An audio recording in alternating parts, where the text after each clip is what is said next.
Assalamualaikum warahmatullahi wabarakatuh. Salam supranatural. Sobat T2, kami tim hati-hati pada segmen kali ini tertarik untuk menelisik siapa Ki Ageng Tarup ini.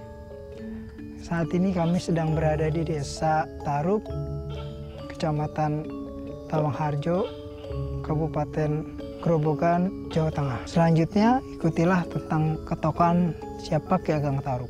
Dalam narasi yang akan kami sampaikan berikut ini, selamat menyaksikan, hati-hati.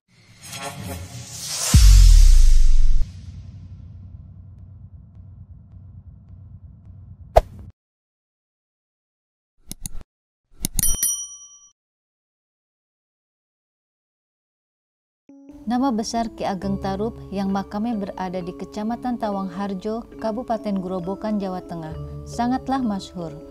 Dari karisma dan karomahnya, sehingga tak kurang dilakukan penghormatan pada setiap hari jadi Kabupaten Grobogan. Siapapun bupati yang menjabat pada saat merayakan hari jadi kabupaten tersebut, maka akan selalu melakukan upacara nyekar, yaitu menziarahi makom Ki Ageng Tarup.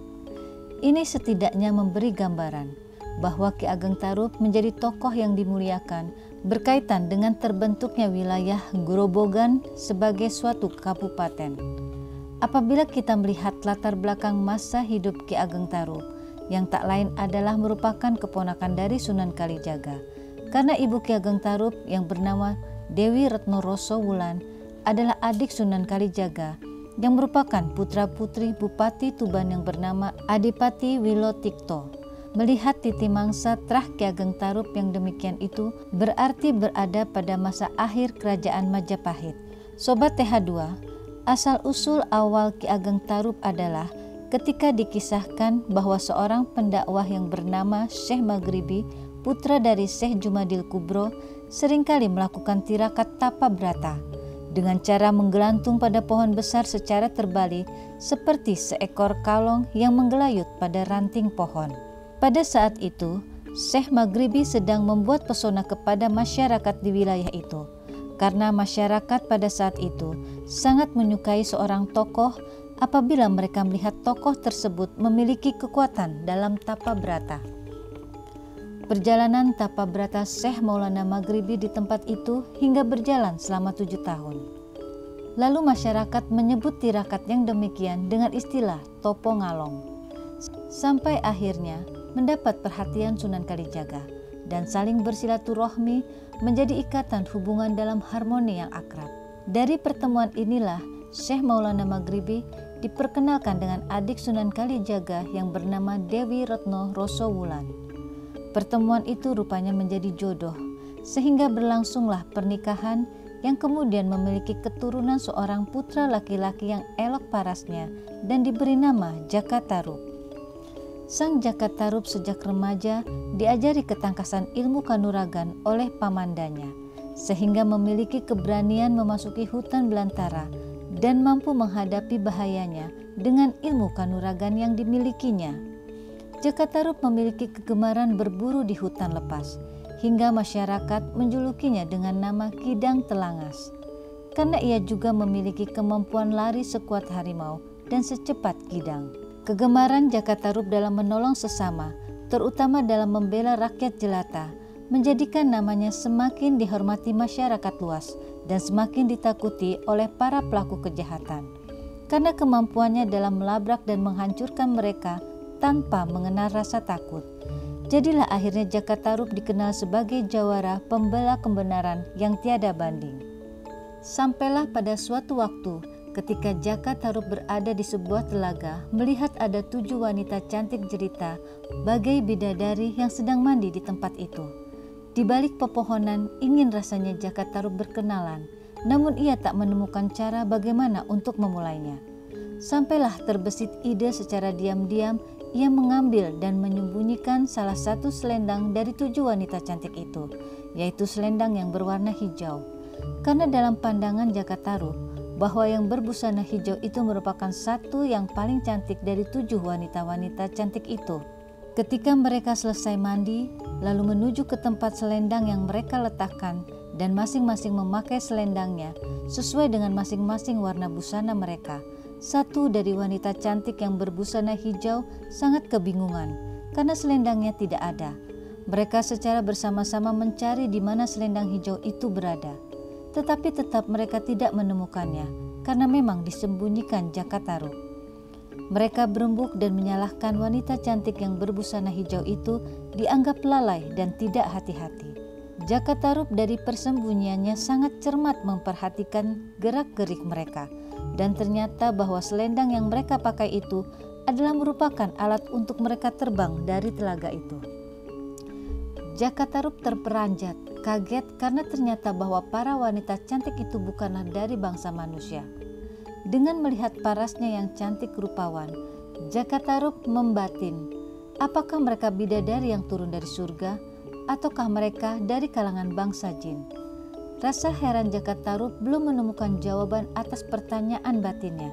Tiba-tiba Jakatarup jadi merasa kasihan pada wanita berbusana hijau yang tak mampu terbang meninggalkan telaga tersebut. Ia nampak kebingungan, cemas, dan ketakutan. Lalu ia menangis meratapi nasibnya. Di saat itulah Jakatarup muncul dari persembunyiannya sambil meminta maaf dan menyerahkan selendang hijau itu kepadanya. Tanpa sadar, keduanya saling tatap dan saling mengagumi keelokan paras sebagai anugerah dari Yang Maha Kuasa. Akhirnya mereka saling jatuh hati dan saling memperkenalkan jati diri masing-masing.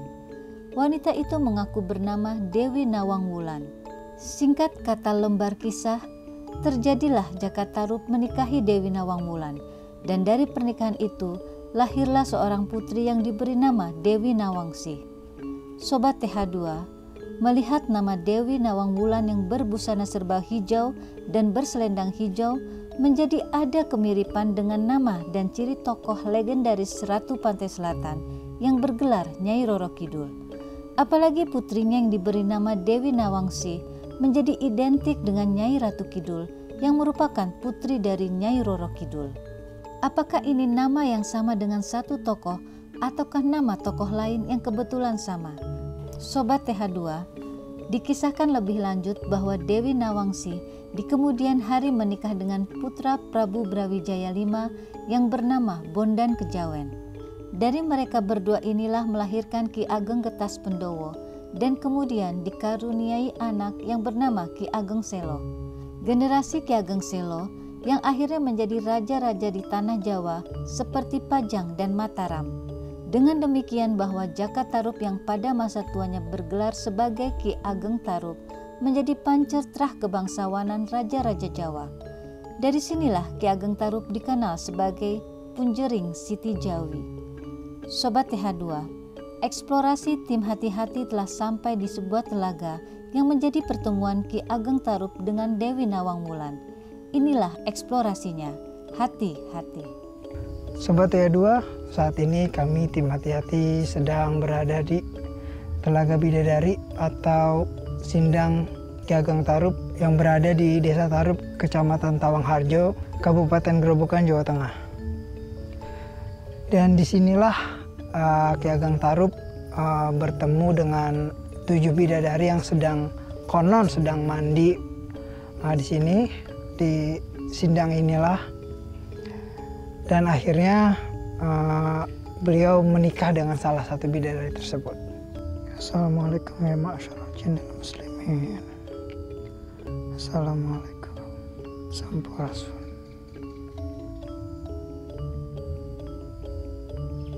Sobat TH2, dari disiplin ilmu adikodrati dengan segala kelemahan pada energi serta latifah kami yang doif, kami memberi kesimpulan.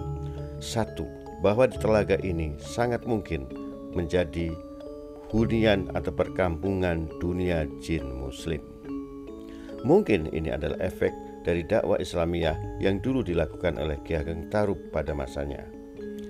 Itu artinya bisa jadi bahwa 7 wanita cantik pada masa itu adalah bukan bidadari sebagaimana anggapan masyarakat luas, tetapi insya Allah hanyalah dari bangsa jin yang berjenis kelamin wanita. Yang kedua, jika nama istri Ki Ageng Tarup bernama Dewi Nawang Wulan, kemudian berputri yang diberi nama Dewi Nawangsih, Tentu ini bukanlah nama yang sama sebagaimana menjadi nama Nyi Roro Kidul dan Nyi Ratu Kidul yang mitosnya disebut sebagai penguasa Ratu Pantai Selatan. Bagaimana mungkin kalau Ki Ageng Tarub menikahi bangsa jin kafir yang ada di lautan Pantai Selatan? Jika bahwa nama tersebut menjadi milik nama satu tokoh, bagaimana mungkin kalau Ki Ageng Tarub menikahi bangsa jin kafir yang ada di laut Pantai Selatan itu? Jika kemudian ada nama yang sama, maka bisa jadi itu adalah kesamaan nama. Kesimpulannya, dari sini sangat jelas ini hanyalah persamaan nama pada dua tokoh yang berbeda. Hati-hati, bisa juga bahwa nama pada Nyi Roro Kidul dan putrinya adalah adanya pihak yang mengadopsi nama dari istri dan putri Ki Ageng Tarub. Wallahu a'lam bishawab. Tetaplah berselawat kepada Nabi Sallallahu Alaihi Wasallam dan salam hati-hati.